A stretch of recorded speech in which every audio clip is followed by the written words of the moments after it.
werewolf problem. I'm Justin Stewart, and today I'll be reviewing Alone in the Dark. Alone in the Dark is a 1992 video game from French producer Infogrames.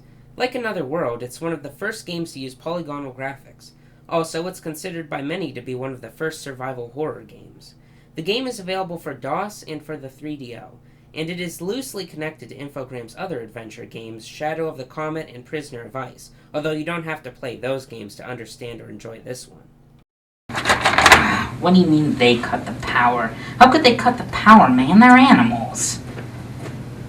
There we go.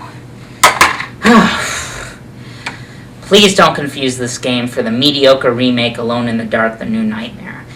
And please don't confuse it for the widely critically panned and buggy as all heck Alone in the Dark game on the Xbox 360 and other newer systems. You have found a gun. Will you take it? Oh, and please, whatever you do, don't confuse this with Alone in the Dark, the movie by Uwe Boll, or its direct-to-DVD sequel. I like to keep this handy for close encounters. In Alone in the Dark, you explore the home of the late Jeremy Hartwood as either his niece Emily Hartwood or the private eye Edward Carnby. Jeremy committed suicide under mysterious circumstances, and it's up to the player to discover what evil lurks in the mansion, named Derceto by the original owner, and how that evil can be stopped. The story is heavily influenced by the works of one of my favorite authors, H.P. Lovecraft, the guy who came up with Cthulhu and the Necronomicon and other famous horror icons, not to mention pretty much the entire subgenre of cosmic horror. Most of the plot is detailed in books, journal entries, and other pieces of writing scattered about the mansion. Beware, as 2 of the books you come across are potentially dangerous. I guess there are things that mankind simply wasn't meant to know. I happen to have a tome of Eldritch lore right here, actually. Since I'm out of ammo, I figure I might as well try and find a spell to get rid of these darn werewolves.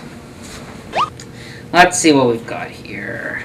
That is not dead, which can eternal lie.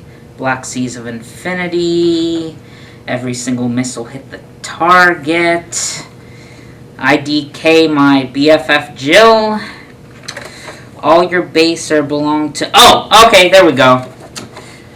Abra Capocus! Did that do anything? Let me go check. There are basically 2 aspects to the gameplay. I'll talk about combat first. To fight with a melee weapon, or if you don't have one, to engage in good old-fashioned fisticuffs, select attack or equip a weapon on the pause menu, and when your enemy approaches, hold down the action key, which is spacebar on the PC version. While holding the action key, use the arrow keys to perform different attacks. I usually spam whatever attack seems to have the longest reach, but you can experiment and find a fighting style you like. If you're using a projectile weapon, it works the same way, except that instead of using the arrow keys to do different attacks, you use the left and right arrows to aim and the up arrow to shoot. Ammo is fairly scarce in this game, but you can generally fall back on a melee weapon and still kick monster butt.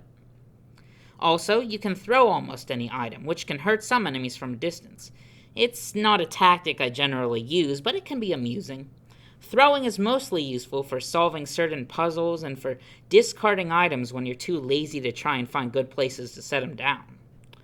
By the way, is it just me, or do these characters have really good pitching arms?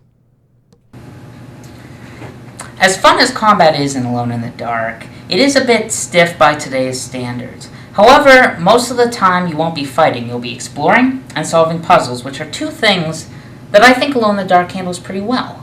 The combat encounters in the first game are pretty few and far between, so you shouldn't really get sick of them.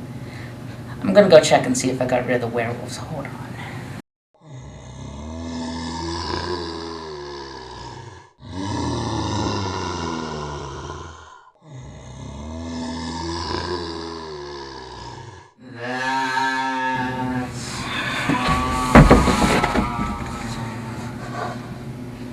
Well...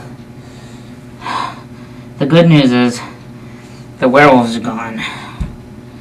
The bad news is, they've been replaced with zombie horror. The sure you use your menu commands. If you want to search for items, select Open/Search and check out things by walking up to them and holding down spacebar. If you pick up some kind of container, try opening it or breaking it open. Make sure you discard the empty container after you get what's inside, since you can only hold about 25 items or so. Well, here's a container. Maybe there's something in it that'll help against the zombies. Hold on.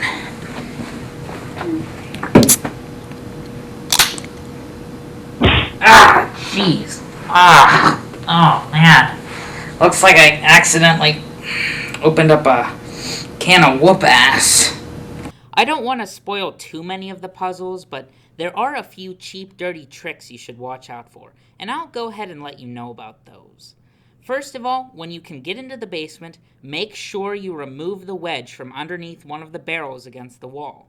This will allow the barrels to roll away from a small hole through which you can escape from the cave system at the end of the game. If you don't unblock this hole, you might not be able to escape from the mansion. Second, the very beginning of the game is probably one of the most challenging parts. If you're not quick, a werewolf and a zombie will attack you. Here's a hint, you can push furniture. While you're in the attic, search the side of the piano for a little note. Finally, some of your items won't work if they get wet. Rifle shells and matches will become unusable, but revolver bullets and lighters will still work. Make sure to relight your lamp if you need to after getting it wet. It's really not a big deal, but you should be aware of it. I'm sure you're all wondering if this game is actually scary. Well, that's a matter of opinion, but for the most part I'd say no. The primitive character models make the game look rather silly, and there aren't a lot of jump scares, nor is there anything very disturbing on the same level as, say, the Silent Hill series. There are, however, a few things that might scare you. Try touching one of the ghosts, for example, but save your game first. Even better, try opening the front door before freeing the mansion from its curse. That's a very good question.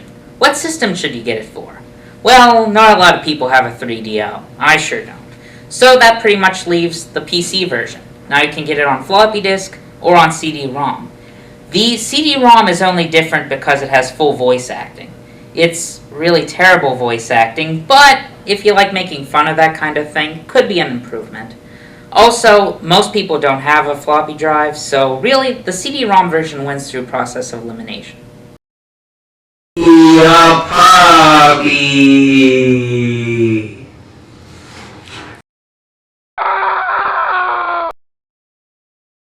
Alright, so I found a spell in here that summons another werewolf and binds it to my will.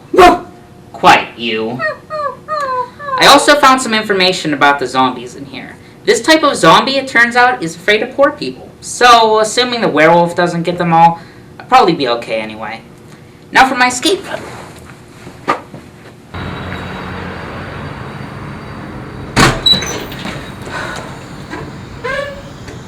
Yes! I made it! I'm Justin Stewart, and I'll see you next time. Now, if you'll excuse me, I'm gonna go call the dog catcher. I think the biting spell might have worn off. Ah, jeez!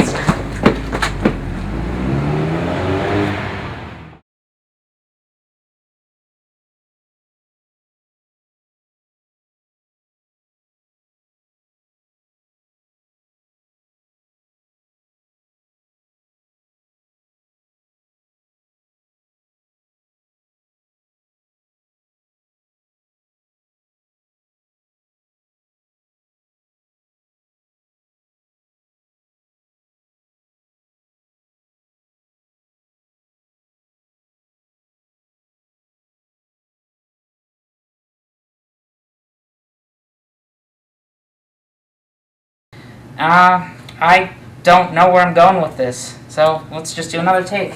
Awesome. With the buggy and critically plant blah blah blah blah blah animals! Well, I found a spell in here that fucks up already. Okay. My escape. Carrie, don't put the dog up.